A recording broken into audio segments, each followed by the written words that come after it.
Yo，歡迎嚟到綠楊學院藝術研究小教室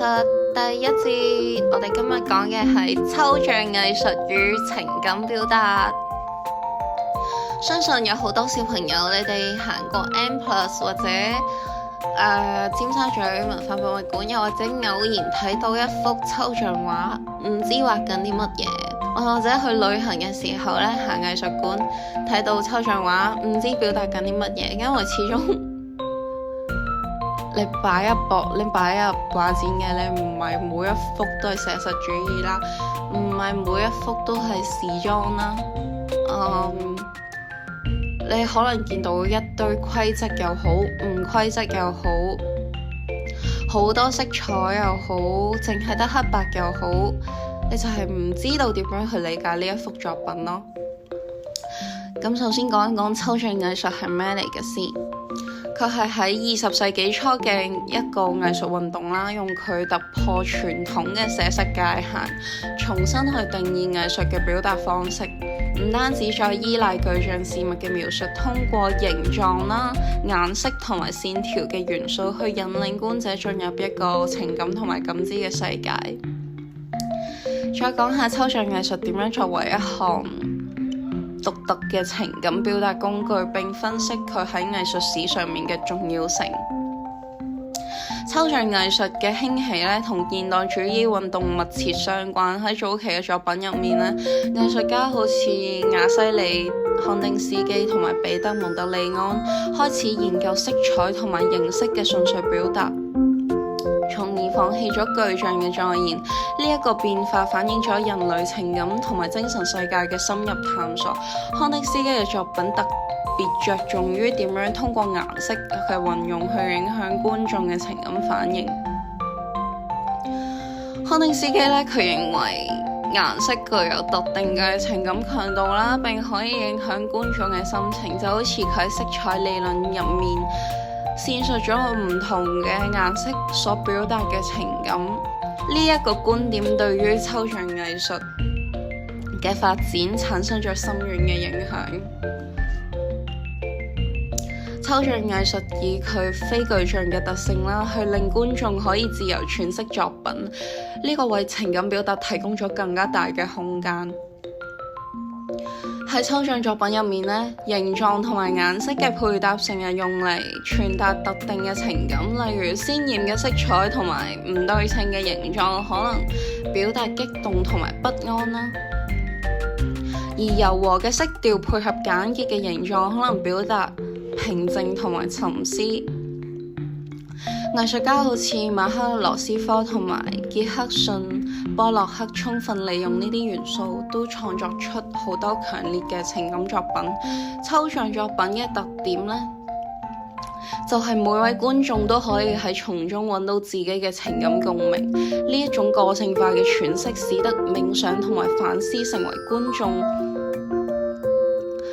喺觀看嘅過程中重要嘅部分。研究顯示咧，唔同嘅觀眾會基於自身嘅經歷同埋情感，對一幅作品產生截然不同嘅理解同埋感受啊。講翻啱啱嘅馬克羅斯科嘅色塊畫啦，佢嘅作品紅色、藍色、橙色，通過簡單嘅色塊配搭，喚起咗觀眾內心深處嘅情感。咁佢嘅色塊畫唔單止係視覺嘅享受，更加係情感嘅訴說啊，令人喺平靜嘅觀看入面反思生命嘅真諦。而康定斯基嘅組曲7運用咗鮮明嘅色彩同埋交錯嘅形狀，傳遞出強烈嘅情感波動。呢一幅作品嘅色彩同埋線條形成咗動態嘅視覺效果，觀眾喺觀看嘅過程入面可以感受到內心嘅震動同埋情感嘅流動。個 conclusion 就係抽象藝術係一種獨特而深刻嘅情感表達方式啦。透過咗顏色、形狀同埋線條自由組合，咁我哋下次留意一幅抽象畫嘅時候，可以留意翻啱啱所講呢3項嘅視覺表達方式，去用你自己嘅方式嚟理解一幅畫作。佢呢個過程呢，觀眾唔單止成為咗藝術作品嘅接收者，更加成為咗情感表達嘅參與者。作為一個現代藝術形式，抽象藝術促使